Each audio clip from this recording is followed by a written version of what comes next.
Hi, I'm Jeff Altman, the Big Game Hunter. I'm called the Big Game Hunter because I've been hunting down leaders and staff for organizations for more than 40 years. Today I want to respond to one of my followers who asked me to do a video about eye contact on an interview. And he wasn't more explicit than that, so excuse me if I kind of wing it and cover a couple of different points. Now, I want you to understand that when you're on an interview, you always want to be making eye contact. And there's one exception I want to cover in the course of this video. But you also want to make sure that your eye contact is pleasant. You want to make sure that you're not looking too intense. And to give you an example of too intense, and excuse me if this gets scary, but if there's any point where your eye contact starts to look like this, where your eyes are so manic and it's so intense, you're going to turn people off. So understand that eye contact has to be reasonable.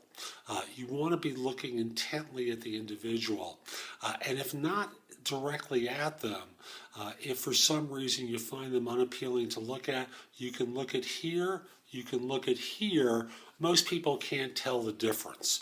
As long as you're consistent at staring at these spots, no one will notice that you're not looking at them right here.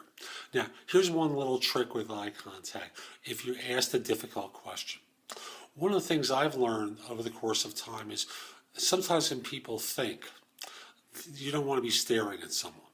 So what you want to do, if you're asked a tough question that requires a moment of thought, you want to break the eye contact and then come back to them.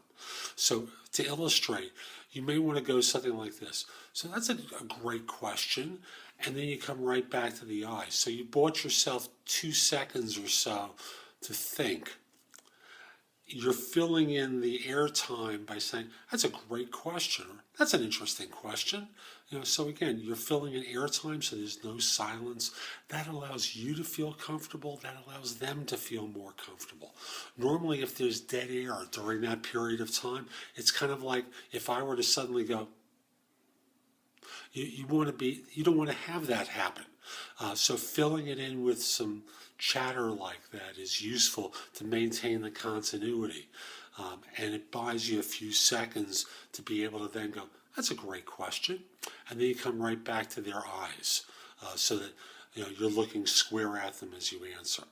Anytime that you're like this for too long a period of time, you're going to lose them and you're going to lose the opportunity.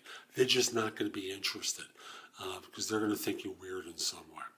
Culturally, at least in the United States, I can't speak for every other nationality or every other place in the world, but you want to be having contact with the interviewer, with your eyes, in order to create impression.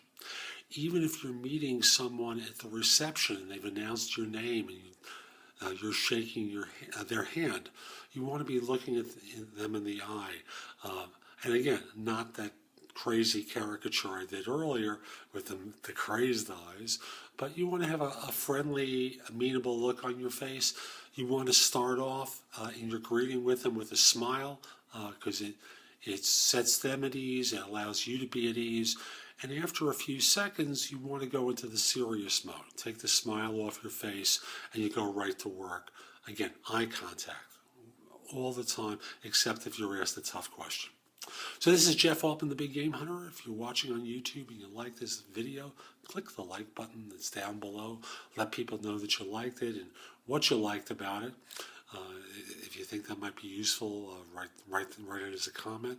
If you're watching on my website or you want to go over to my website, the address is jeffaltman.com. You can watch all my videos either on YouTube or at jeffaltman.com. But at my site, you can sign up for a complimentary subscription to No BS Job Search Advice e-zine. That's something I publish on Tuesdays with advice for job hunters that's good anywhere in the world. It's a $399 value I make available for free. You can read many of the previous articles I've written for the e-zine there. You can post your resume to more than 50 sites from mine. Watch all my other videos from YouTube. Listen to podcasts of my radio show, No BS Job Search Advice Radio, which I broadcast Mondays at 9 a.m. on Blog Talk Radio. The podcasts generally show up on my site later that same day. You have access to Indeed on the links page and Job Search Universe on the bottom of the home page, both of which search thousands of other sites for job leads, so you don't have to find all these places. You can search positions I'm recruiting for. You can find out about my VIP search agent program that's designed to provide in-depth coaching for people who are looking for work. There's a lot of good information on my site, so just come over to JeffAltman.com and go exploring. Two last things, if I may. First of all, are we connected on LinkedIn? You go to linkedin.com/IN/the big game hunter. I accept connection requests from people anywhere in the world as long as you're not in a country known for scams or spam, as long as you're not a third-party recruiter. By the way, you can follow me and some of the information I curate on Google+. Look for the page called No BS Job Search Advice and follow me there. Finally, are you trying to hire someone? Is someone at your firm trying to hire someone?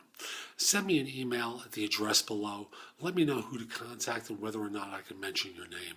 And let me see if I can help them, help you, help someone get back to work. Lord knows people need help these days. This is Jeff Altman. Hope you have a great day. Take care.